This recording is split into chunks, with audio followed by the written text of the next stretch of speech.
Vienna House. The Merkins are opening for Frog and Toad, our friends. I gotta psych up for the show. I don't know if you're aware of this, Gutter, but there actually was music recorded before 1989.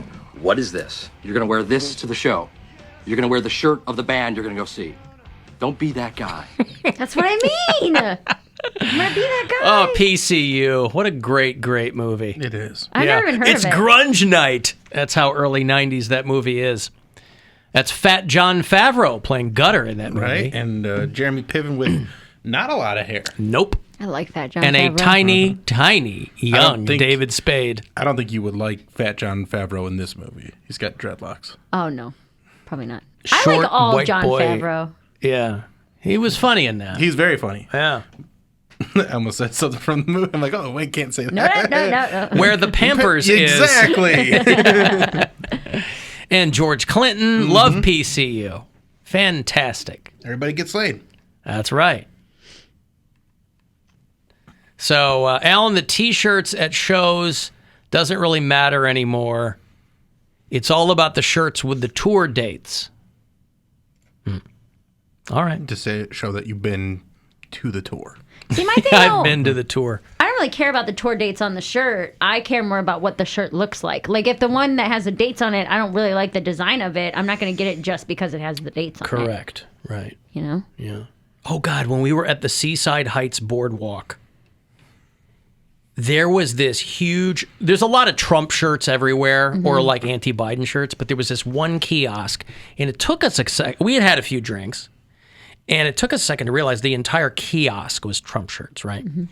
So many dumb Trump shirts. Like his head on Rambo's body, all this dumb crap. Which, okay, and when it gets to that point, you kind of got to give it to him, But it's right? all stupid. It's it's funny. all ridiculous. It's a silly shirt. So we're standing there. It's like me and Gwen and our friends, and we're going like, we're laughing. We're like, what a-holes buy these? Seriously. And there's a guy standing there, and it finally occurs to us that, oh, he's not just working the kiosk. This is his kiosk. He's got this bag on his face. He's just kind of looking at us. And so we basically start trolling him over the shirts once we realize, oh, he's very proud of all this. Yeah. Like a youngish guy. We're like, hey, you got the one of Trump finger blasting Putin? Like, like we're shopping for actual shirts. Yeah. No. Oh, good idea. Come back next week. It was right next to like the Jersey Shore t-shirt shop or whatever. Can't believe you guys didn't tour that house. Why can you not believe that? Well, what you can't believe is how small that rooftop actually is. You forget how they shoot television. They can make everything look huge. Yeah. And then you get up there, or you can see it obviously from the boardwalk. You're like, well, because we did like just to kind of chill for a second because we were drinking quite a bit. We took like the chairlift that goes the length of the thing, so you can see onto the roof because their apartment was in the t-shirt shop that they, I forgot all that show. I watched it when it was on, but it was so long ago that I don't remember the layout. But yeah, it looked very, very small. By the way, I love when Alan Cox Show stickers show up in the wild. You can always email me for those. Our friend Tiffany texted Gwen and goes, hey, one of Alan's stickers is on the tampon dispenser in the ladies' room at Masthead Brewing Company. Nice. Hey, cool. So, ladies, two things that suck. Hate the flow. There you go. Right next to each other. So thank you. You can always shoot me an email if you want those stickers. Maybe you don't want to put them on a tampon dispenser, but you could put them on something. Mary and I did the Van Nationals. What is it? Van Event? Nationals? Yes. So- What is that? It's a van convention? Yeah. A van? I still... It's at No, it's it's at a exactly what you fairground. think That's going to elicit more questions than answers. A van convention. Yeah, So it's people who trick Why don't they out call it their... a convention? Well, Van probably- Nationals is the magazine that puts it on. So Van Nats is what it is. And, Van Nationals, okay. and it's like people who trick out their vans and put in the lights and the sound perverts? systems and maybe Well, some a lot of perverts. customers. Yeah. A lot of our customers were there. Well, I know we have a lot of perverts in our audience. Yeah, I'm that was saying. said with love, by the way. No? It was really cool and very fun. Is Van Nationals a local publication? No, it's They national. go all over the country. Hence the name. Yeah. It's not Van Locals. Yeah. Get over yourself, man. all What are right, you doing? Van Northeast Ohio's. All right. There's some really crazy vans we had a bunch of them on our stories. There was one that was a Pirates of the Caribbean van that yeah. was all this like carved wood. It was a van that probably had like $300,000 of work done to it. But it was insane. called Pirates of the Caravan. Get it? Yeah. Oh, that they went with, just not convention. Right. Yeah. Well, you get to name your own van. Yeah. That's like someone brought their van for other people to come look at. But This was in Old Washington, Ohio, is what I'm looking at? That was Friday after the show. We went down. So it and was did a that. van convention Yes. with comics. Well, we bands went, and comics and stuff like that. We yeah. went up during the band's set break. So In Which- between, okay. Yeah. We had to request. they were going to put us up after the band at like 1 a.m. Yeah. And we were like, yo, No, can let's we get please this. go up now? Yeah. It was really, It was really fun though. And Mary has a knack for finding the loudest person in a venue and then getting that person to not shut up. Yeah. Yeah. It's my favorite thing to do. So this was Burning Van Comedy Night. Yeah. Yes. Is what I'm looking at. Okay. Yes.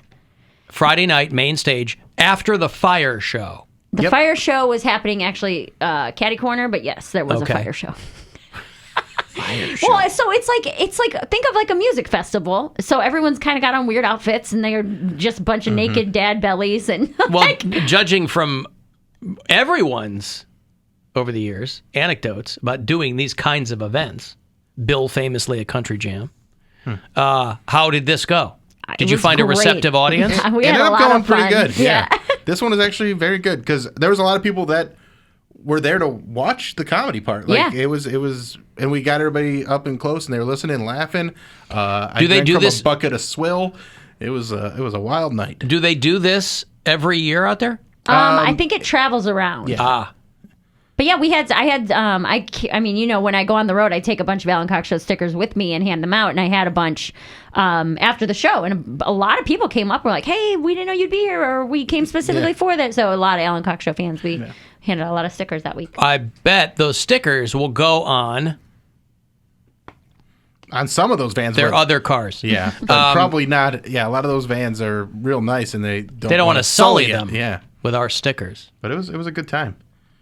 So they do this because they do a national truck in. Is there any chance that you guys could maybe ingratiate yourself now into the automotive convention community? Maybe. And this could be like a regular gig. So I'll do what I got to do. The 50th National Truck in Sterling, Colorado.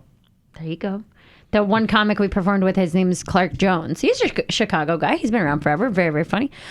He went up and he was like, man, you know, let's go Brandon, that type of thing. But he said, you know, what that phrase actually means. And then the crowd erupted. And he was like, no, not for the same reasons. Not for the same reasons. It's like a bunch of hillbillies. And his joke was that he owes him money. Because when he was like, if I get elected, the stimulus will go up to $2,000. So the premise of his joke is Joe Biden owes me money. But he said, F Joe Biden. And then everyone's like, yeah, we like this guy, like going crazy. Right.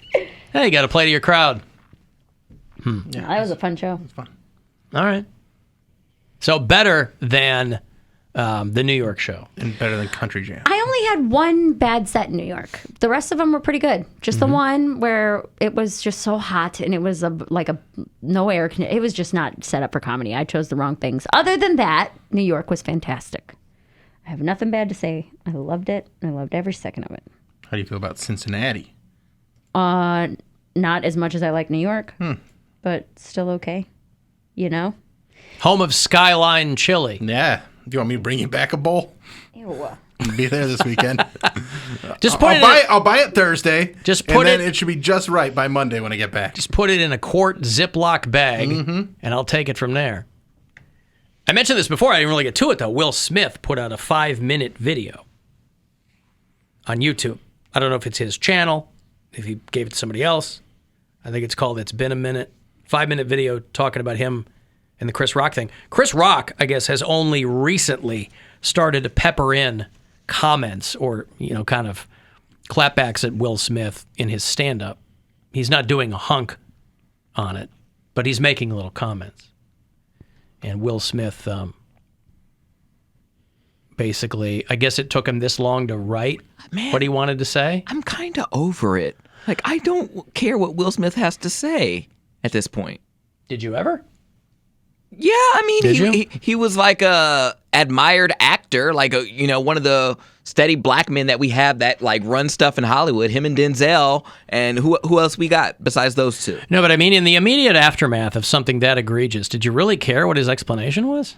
I would rather hear when he's had some time to think about stuff and then tell me what he thinks. Doesn't mean it's going to change anybody's mind, but I mean, I would be, rather than like the immediate aftermath when everybody's still white hot. I'd rather hear down the road his ruminations on things. I would have preferred it be put into a rap. I thought this would have been a good way for him to reignite his rap career. Yeah. And be like, hey, I haven't put out an album in 20 years, but I want to come back, put out a rap album, and now I'm finally going to start swearing. So to your, and I like this idea. If he had started spitting some bars, Yeah. you would have thought, well, I would have him and Carlton. been into it. just yeah. can't believe Ooh, that that would be fire. I can't believe that he was a rapper, man. I just can't get over it. Who, Will Smith? Why? Because he's just so corny. I would never imagine going to a Will But Smith the world's concert. not short on corny rappers. I know, mean, but just him drop down and get your eagle on, like I just can't. But that's what? Yeah, he had drop down, get your eagle on. No, That was that not was him. Nelly. That was Nelly. Oh, that's even worse. Okay, Nelly, drop down, get your eagle on. He had getting jiggy with doesn't it. Yeah. know what's Getting going jiggy on. with it. And Miami. Now this is a story all about how my wife got flipped, turned upside down, and I'd like to take a minute, just stay the course to tell you how I became the prince of a situation called divorce. Yeah, whatever happened to that? They said that their divorce was imminent. So he, if you watch this YouTube video, it's not really going to illuminate your life, but people are paying attention to it. Why didn't you apologize to Chris in your acceptance speech? I was fogged out by that point. It's all fuzzy. I've reached out to Chris. The message that came back is that he's not ready to talk, and when he is, he will reach out. Chris, I apologize to you. My behavior was unacceptable, and I'm here whenever you're ready to talk. Yeah, so Yeah, Chris Rock's going to put a special out first where he Right. talks about this. right. And then he'll No talk. Yeah, revelations there. I mean, it's, Chris Rock. I don't know if he'll be ready to talk. Like, what is there to talk about? It's like, you hit me, man. You hit me at the Oscars. I mean, he Let's could hash it out, I mean. accept his apology. Yeah, but if enough time goes by, you just go, It happened. yeah, whatever. Yeah. I accept your apology. I mean, is that important? Maybe to some people. Yeah. So it's not out, not hanging out there. They need to do a Comedy Central roast of Will Smith and then have Oh, no way. Chris Rock be the what's the headmaster or whatever? Roastmaster? Roastmaster. Yeah, that's what they need to do. That'd be a good show. The metalhead with the most obscure shirt is the king of the show. I agree. That's what I'm saying. Metalhead with the most so obscure. weird. Yeah, but that's really relative. I mean, you might have a pretty obscure band, the kind with like, it just looks, the logo's all vines. Yeah. Those death metal logos. Mm-hmm. But you might find a couple people who are like, bro. When them. Love them. headlined Hilarities, the comic who opened for me most recently 4th of July weekend, his name was Blake Hammond. Apparently he was wearing some obscure metal shirt to the point where it sparked a conversation between my boyfriend and him that my boyfriend didn't even say like good set to me or anything like that after the show. He ran right up to the guy who featured Blake and he's like, dude, I was staring at your shirt. I love that band. I didn't think anybody else knew him. And I was like, well, He's going to see you at home. I know. I was like, thanks for coming to the show, He's babe. got to strike while the iron is hot. Yeah. With this dude. I couldn't tell you what the name of the band was to save my life, but that's exactly what happened. Sure. Do you want, when you wear a shirt like that, do you want people to know who it is, or do you want to be the only guy? I don't even put that much thought into it. Really? The shirts I have are of bands I like. And if somebody else goes, I love that band, I go, cool. Cool. Yeah, great.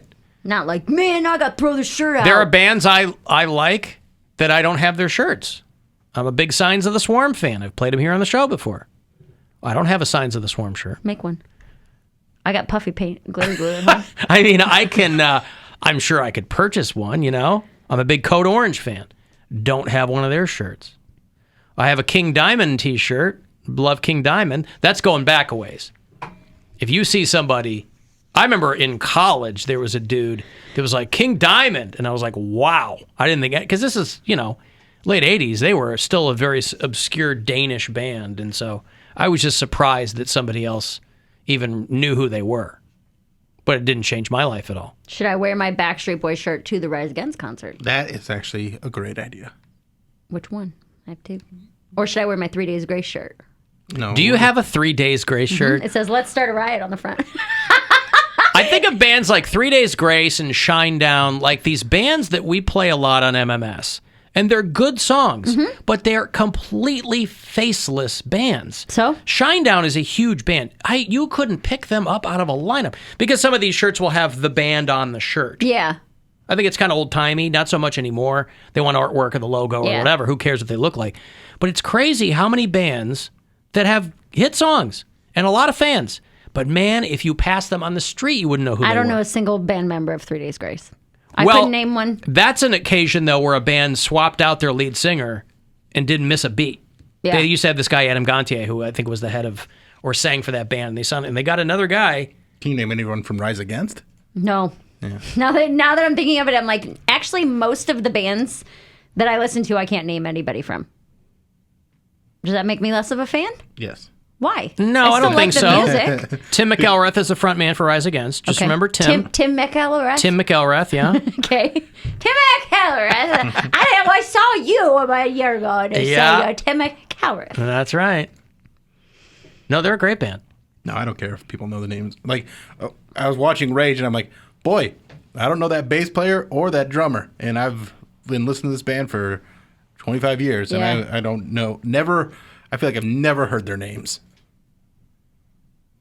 Rise Against came out of this goofy punk band in Chicago called 88 Fingers Louie. Okay. I remember them. And do you remember them? Mm-hmm. For real? I mean, they would do mostly in-town gigs, but they'd go out a little bit and, play. But Rise Against came out of that. Yeah, I like them. You should They wear. would show up on different compilations that I get. So 88 Fingers Louie would be on, like, I think, I don't remember what label it was, but I had one of their, I didn't have their album, but like I had Fat Records or something. Yeah, Fat Records. Or there is a. You should wear your Backstreet Boys shirt to the Rise Against show. Okay. I'm Because still I wear probably the going to black buy one. it. Here's my prediction. You won't be the only person there in a Backstreet Boys shirt. Right? Because they just came through, and I'm sure there are all kinds of chicks with their Backstreet Boys shirts just waiting to let people know. I am a fan of the number 2 boy band in the world behind NSYNC. No, first of all. They're Second probably of all, 3 because of New Kids on the Block being Oh my known. God. BTS, so that knocks them down to 4. Menudo, easily. We're talking global reach here. Right, yeah. I mean, let's just say If you top wanna- 10. Let's say top 10. Okay. Thank you. For the 90s. There's a highlight on my Instagram page called #no likes. That's all my Facebook statuses from like 2008 that got no likes because they are very funny to me to go back and see. And a good portion of those no like posts are Rise Against lyrics. Every time I go back and Rise Against it's lyrics? like it's like swing life away. Why can't we all swing life away, man? They're all like that. So on my Instagram, I Not post only, and the that's like status. not even representative of most of what they do either, No, which not is funny. even close. And Yeah. so then I go through and I post the lyric, which was my Facebook status in 2008, and then I put the song over it. And I'm just like, God, this is so depressing. Because like 20-year-old Mare, 18-year-old Mare, she really thinks she had it going on. Alan, does Mary know the name of her boyfriend's old band? He was in like 10 of them. That's a no. This person's referring to a band called Sanguine Moon. I wouldn't know even if I had no idea. There was one. Well, this person was a big Sanguine Moon fan. He played me music from the one band he was in where the lead singer was, I actually kind of liked it. Where I was like, oh, this, like, I wouldn't listen to this all the time, but if I heard it, I wouldn't turn it off type of thing. But they had a song about, like, banging their grandma or something like that. It was always, like, stupid 18-year-old boys wrote these lyrics that are awful, but you're kind of screaming it so you don't really know what they're saying. I mean, listen, not everybody can be Squire Masonry, Right. all right? Where they're cranking out lyrics that people can identify with. About pirates and stuff. They're cranking out riffs. What were a did riff what they say the machine. name of the band was? Sanguine Moon. It's Sanguine. like Blood Moon. I got a break. I'll let you Google your boyfriend's Spelled old like penguin. band. No, there's an E on the end. Maybe they misspelled it, like in that cool misspelling